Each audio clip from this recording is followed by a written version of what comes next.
하나님의 말씀은 요한복음 2장 1절에서 11절의 말씀입니다.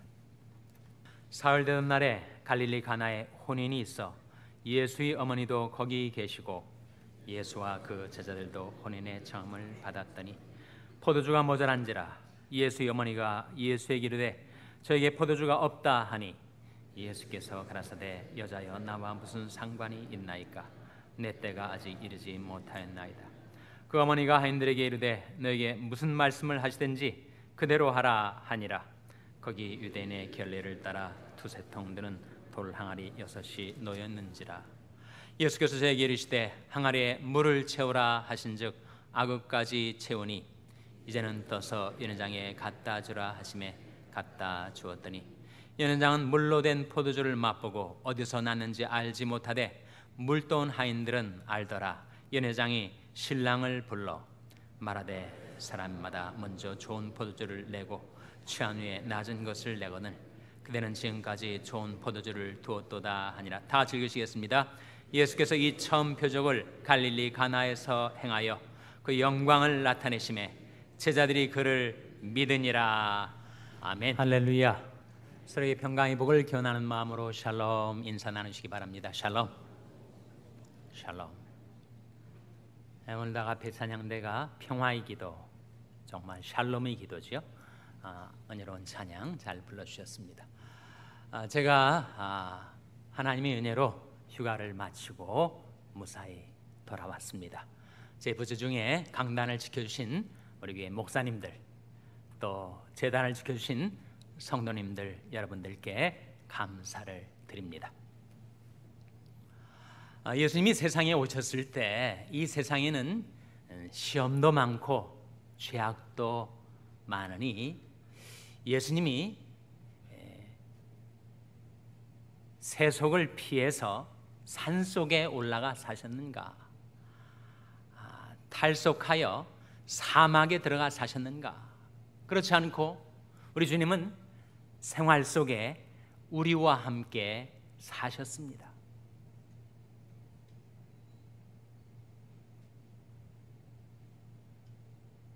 인간이 겪는 희로애락을 다 함께 겪으셨어요. 즐거워하는 자들로 함께 즐거워하셨고 우는 자들로 함께 우셨습니다. 초상집에도 가셔서 눈물을 흘리시고 잔치집에 가셔서 즐거움을 나누셨어요. 사실 그것이 말씀의 육화, 말씀의 생활화라고 할 수가 있겠죠. 말씀이 육신이 되어 우리 가운데 거하심에 태초부터 계시던 그 말씀이 성육신 인간이 되셔서 우리와 함께 생활하셨습니다. 한 번은 주님께서 갈릴리 지역에 가나라는 동네에 가셨습니다. 혼인잔치가 벌어졌어요. 결혼식 주최 측 아마 신랑 집이 아주 관대한 사람이었는지 예수님만 초청한 것이 아니라 예수님의 어머니 모친 마리아도 초대하고 예수님의 제자들까지 그 결혼잔치에 초대를 했습니다. 결혼식이 한참 흥이 무르하고 있었을 때 아주 곤란한 일이 생겼어요. 포도주가 떨어진 거예요. 이것을 알아차린 마리아가 예수님께 나와서 저에게 포도주가 없다 하니 예수님께서 여자여 그것이 나와 무슨 상관이 있나이까 내 때가 아직 이르지 아니하였나이다. 정말 이해하기 어려운 말씀을 하시며 모친의 부탁을 부리셨습니다. 정말 문전박대를 당하듯이 냉대를 당하였던 마리아. 그러나 오히려 마리아는 이렇게 이야기를 하였습니다. 그 잔치의 하인들에게 말하기를 너에게 무슨 말씀을 하시든지 그대로 하라. 그러니까 예수님이 무슨 말씀을 하시든지 그대로 하라고 당부를 해 놓으셨어요. 그때 예수님께서 하인들한테 항아리에 물을 채우라 그렇게 얘기하셨습니다. 돌 항아리 6이 있었는데 항아리마다 물을 아구까지 꽉 채우라는 말씀이죠. 영문도 모른 채 무슨 말씀을 하든지 그대로 하라 하신 대로 하인들이 항아리에 물을 채웠습니다. 그랬더니 예수님 보시고 이제는 떠서 연회장에게 갖다 주라. 연회장 그 잔치를 주관하는 MC죠, Master of Ceremonies. 연회장이 갖다 주라. 하인들이 갖다 주기가 쉽지 않았습니다. 아니 맹물을 왜 또 왔느냐고 야단 맞을 그런 상황 아니었겠습니까? 그런데 무슨 말씀을 하시든지 그대로 하라. 그래서 그 돌 항아리에 들어있는 물을 떠서 연회장에게 갖다 주는 그 순간 물이 포도주로 변한 거예요. 기적이 일어나는 겁니다. 그때 연회장이 신랑을 불러다가 사람마다 처음에는 좋은 포도주를 내었다가 나중에 술이 얼큰하게 취해서 분별력이 떨어질 때 더 낮은 포도주, 안 좋은 포도주를 내주는데 당신은 어찌하여 지금까지 좋은 포도주를 두었는가?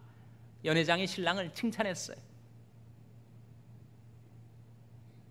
그래서 이 사건 때문에 이 기적으로 예수님이 그 예수님의 능력, 예수님의 사랑, 그 영광을 나타내시고 그리고 이 사건 때문에 제자들이 예수님을 믿으니라고 말씀하는 것이 오늘 본문에 나타난 이야기의 줄거리입니다.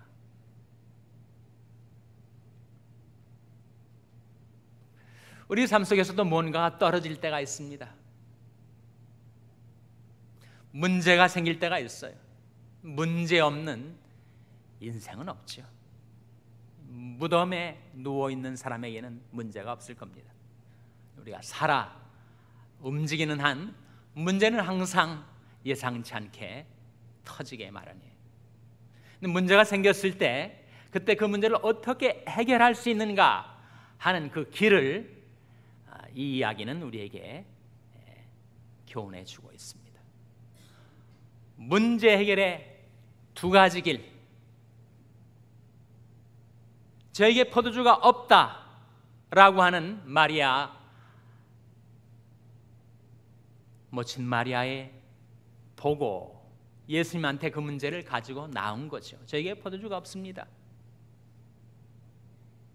문제를 보고한 것. 그래서 우리가 신앙적으로는 기도라고 하지 않습니까? 기도는 보고입니다. 기도는 문제를 그대로 아뢰는 것입니다. 그때 주님은 전혀 관심을 기울이지 않는 것처럼, 나의 기도를 들으시지 않는 것처럼 반응하시는 것처럼 느껴질 때가 우리에게 있다는 거예요. 정말 내 기도를 들으시는가? 내 기도에 관심을 기울이시는가? 내 하소연에 주님이 마음을 좀 기울여 주시는가? 전혀 그렇지 않은 것처럼 느껴질 때가 우리에게 있다는 거예요. 우리 느낌과 상관없이 일단 문제를 기도로 아뢰는 다음에는 무슨 말씀을 하든지 그대로 하라. 순종이죠, 순종. 때로는 영문도 모른 채, 때로는 왜 내가 이 상황에서 이렇게 해야 되는지 이유를 깨닫지 못한 채 무슨 말씀을 하시는지 그대로 행하는 것, 이게 순종 아닙니까? 순종. 모든 문제의 해결의 열쇠, 그것은 바로 기도와 순종입니다. 저에게 포도주가 없다라고 기도로 문제를 보고 드리는 것, 그리고 주님께서 무슨 말씀을 하시든지 그 말씀 따라 순종하며 살아가는 기도와 순종이 문제 해결의 열쇠입니다. 우리가 2주 전에 생활 속에서의 기도라는 제목으로 제가 말씀을 드리면서 정말 우리 생활 속에 필요한 3가지 기도가 있다, 이렇게 제가 말씀을 드렸는데 기억을 하십니까? 2주가 지났으니 지난주 설교도 가물가물한데 2주 전 것을 물으니 너무 어려운 질문을 하는 게 아닌가. 생활 속에서의 3가지 기도. 첫째로, 주 예수여 나를 긍휼히 여기소서. 이 기도가 필요합니다. 우리는 주님의 긍휼을 받아 사랑하는 존재. 사나 죽으나, 즐거울 때나 슬플 때나, 건강할 때나 병들었을 때나 우리는 주님의 긍휼을 힘입어 살아가는 존재이니 주 예수여 나를 긍휼히 여기소서. 생활 속에 우리가 드리는 첫 번째 기도. 두 번째 기도는 뭐예요? 여호와여 내 입 앞에 파수꾼을 세우시고 내 입술의 문을 지키소서라는 기도죠. 말이 삶을 선도합니다. 우리가 무슨 말을 하면 그 말에 묶여가지고 그 말대로 우리 삶이 이끌려가요. 그러니 우리에게 이 기도가 필요합니다. 여호와여 내 입 앞에 파수꾼을 세우시고 내 입술의 문을 지키소서. 세 번째 기도, 생활 속에서 우리가 드리는 세 번째 기도는 내 눈을 돌이켜 허탄한 것을 보지 말게 하시고 주의도의 나를 서성케 하소서라는 기도지요. 눈이 삶을 선도합니다. 내가 무엇을 보는가에 내 마음이 기울어지게 되고 내 마음이 기울어지면 내 발걸음이 거기를 따라가게 돼 있습니다. 그러니 내 눈을 돌이켜 허탄한 것을 보지 말게 하시고 오직 주의도의 나를 서성케 하소서. 생활 속에 우리가 드리게 되는 3가지 기도지. 오늘은 생활 속에서 우리가 붙들고 의지하고 따라 살아야 될 새 말씀, 생활 속에서의 말씀 3가지를 나누고자 합니다. 우리 삶에 문제의 뿌리가 있습니다. 모든 우리 인생의 문제, 가정의 문제든 사업의 문제든 내 개인적인 인생사의 문제든 간에 모든 문제의 뿌리에 3가지 이유가 있어요. 첫째는 탐심입니다. 사람이 마음에 탐심을 품으면 다툼을 일으킵니다. 파이는 정해져 있는데 누가 더 많은 파이를 차지하려고 하는가. 탐심이 작용하는 것은 항상 다툼과 분쟁이 생길 수밖에 없어요. 한 번은 예수님한테 어느 사람이 찾아왔습니다. 자기 가정사 문제를 좀 해결해 달라고. 내용인즉 아버지에게서 재산을 상속받았는데 형이 더 많은 재산을 움켜쥐고 동생한테 공평한 분배를 안 하려고 한다는 거예요. 그래서 좀 내 형한테 와가지고 재산을 공평하게 분배하게 해달라고 예수님한테 부탁을 한 겁니다. 그때 예수님께서 이렇게 말씀하십니다. 사람이 누가 나를 재산 나눠주는 재판관으로 세웠느냐.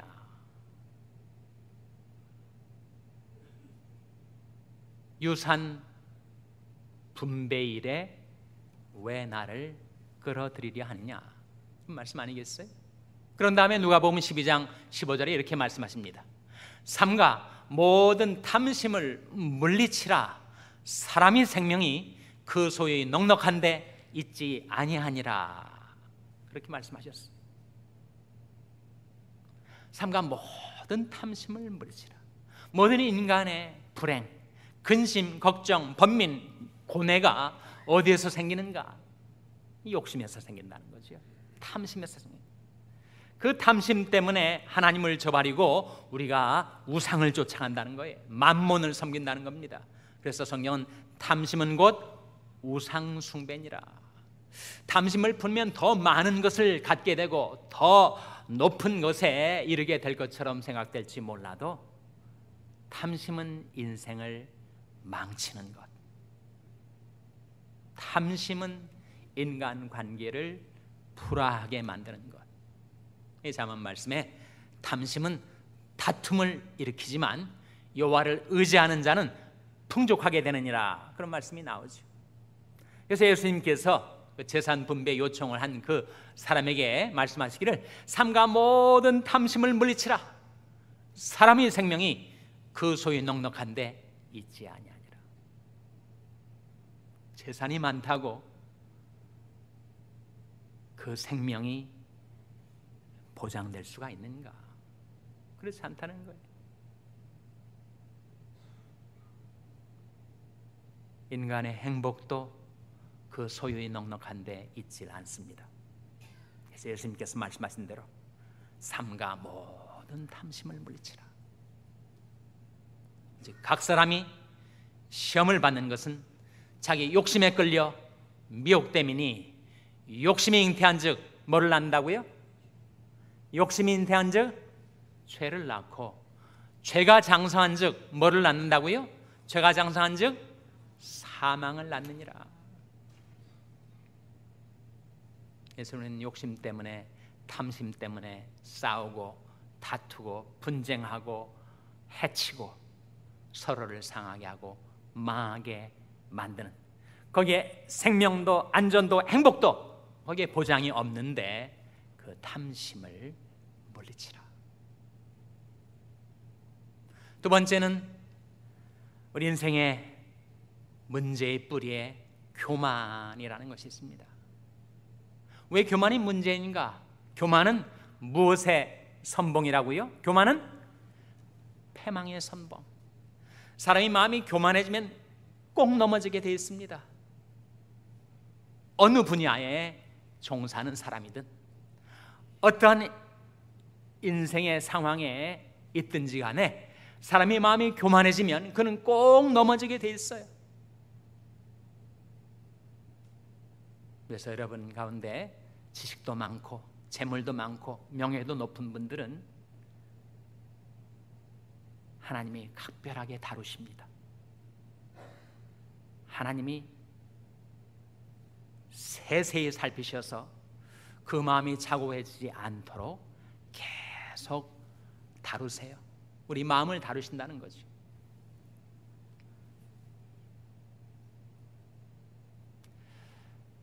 그러한 시험이 우리 각 사람에게 다가오는데 생활 속에서 내가 기억하고 의지해야 될 말씀이 무엇인가? 바로 갈라디아서 6장 3절 말씀.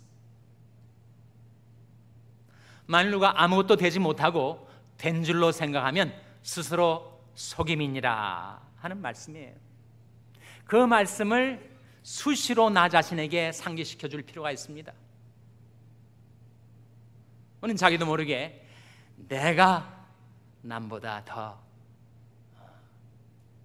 능력이 있고 실력이 있고 내 손의 능으로, 내 손의 힘으로 이 모든 것을 내가 일군 것이 아닌가 라고 하는 마음이 드는 순간 우리는 급전직하의 위험에 처하게 됩니다. 그런 자기를 위해서 사람이 만일 아무것도 되지 못하고 된 줄로 생각하면 스스로 속임이니라 라는 말씀을 생활 속에서 늘 기억하고 살아야 하겠죠. 혹자는 그렇게 질문하실 분이 계실지 몰라요. 아니 왜 내가 아무것도 아니야? 내가 얼마나 그동안에 열심히 살아와서 이 모든 것을 이루었는데. 정말 이룬 것이 있다면, 그건 역시 하나님의 은혜로, 하나님의 은총으로, 하나님의 축복으로 된 것이 아니었던가. 그러니 우리는 하나님 앞에서 아무것도 아닌 존재로 남아있어야 합니다. 그러므로 하나님의 능하신 손 아래서 겸손하라. 때가 되면 너희를 높이시리라. 세 번째, 인생의 고통의 뿌리, 모든 문제 발생의 원인이 무엇인가? 그것은 사랑의 결핍이죠. 사랑의 결핍. 사랑이 없어서 사람들이 실망하고, 사랑이 없어서 파경을 맞고, 사랑이 없어서 인생이 망가집니다. 연세 많이 드신 우리 교회 노부부가 그런 얘기를 하시더라고요. 결혼 생활 40년, 50년 하면 그때 부부가 살아가는 것은 사랑으로 사는 게 아니라고.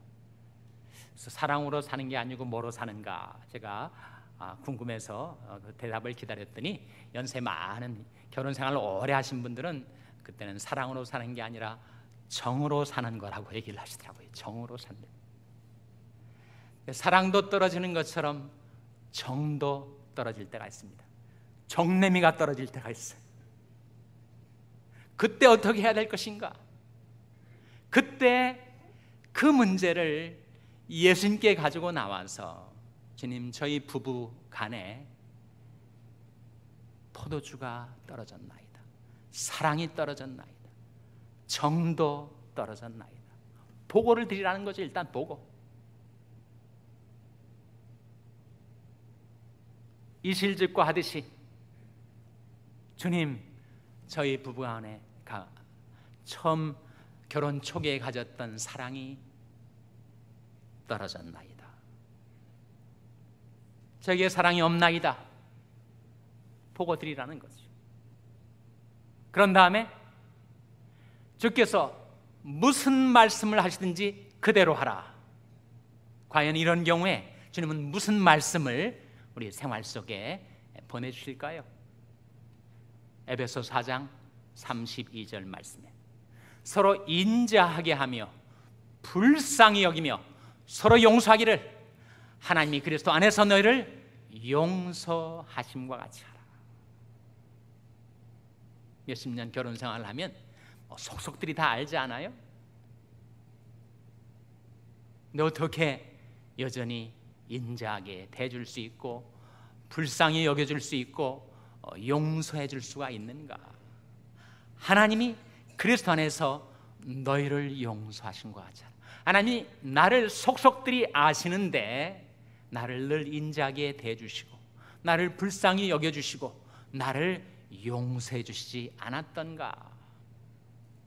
그걸 기억하고 서로에게 그리하라 하시는 말씀이죠.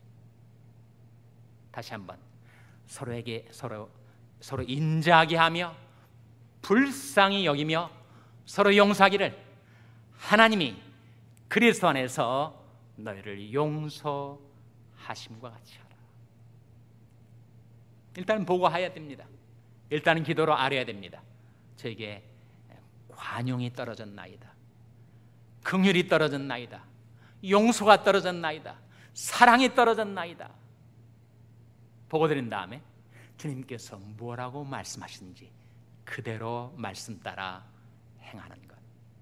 제가 정말 무척 좋아하는 성경 말씀이 하나 있는데 잠언 6장 22절 말씀이에요. 거기 이런 말씀이 나옵니다. 그것이 너로 다닐 때 너를 인도하며 너희 잘 때 너를 보호하며 너희 깰 때 너로 더불어 말하리니. 거기 나온 그것은 바로 말씀입니다. 말씀.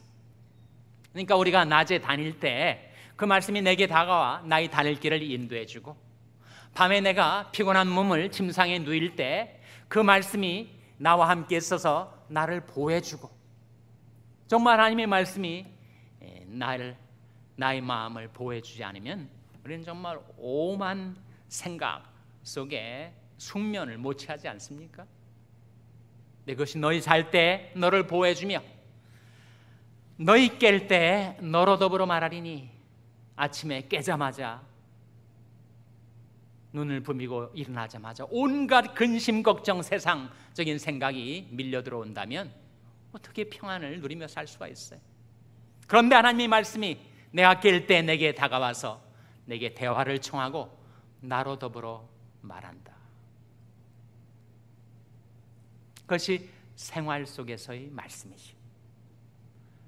내 삶에 가장 절실하게 필요한 말씀, 내 생활에 적중하는 말씀, 내 입에서 나는 말도 헛되이 내게로 돌아오지 아니하고 나의 뜻을 이루며 나의 명하여 보낸 일에 형통하리라 하신 말씀대로 하나님이 우리 마음과 생활을 살피셔서 보내어 주시는 말씀이 깨달아질 때, 말씀이 기억날 때, 그 말씀을 붙들고 그 말씀을 의지하고 그 말씀 따라 생활해 갈 때 물이 포도주로 바뀌어지듯이 하나님의 기적이 여러분의 인생 가운데 나타나게 되시기를 주님의 이름으로 축원합니다. 기도하시겠습니다. 아버지 하나님, 저희 마음, 저희들의 생활을 항상 살피시고 저희들에게 필요한 하나님의 말씀을 보내어 주실 때 저희들이 그 말씀을 마음으로 받고 말씀을 믿음으로 붙들고 그 말씀 따라 생활하겠사오니 하나님, 저희들에게 떨어진 것, 저희들에게 없는 것, 물이 포도주로 바뀌는 기적을 일으키신 주님께서 그 능력으로 저희들의 삶을 물이 포도주로 바뀌어지듯이 변화시켜 주시옵소서. 놀라운 하나님의 기적과 부흥의 역사를 체험하며 살아가는 저희들의 가정, 저희들의 교회, 저희들의 인생이 되게 하여 주시옵소서. 이 모든 말씀 예수님의 이름으로 기도하옵나이다. 아멘.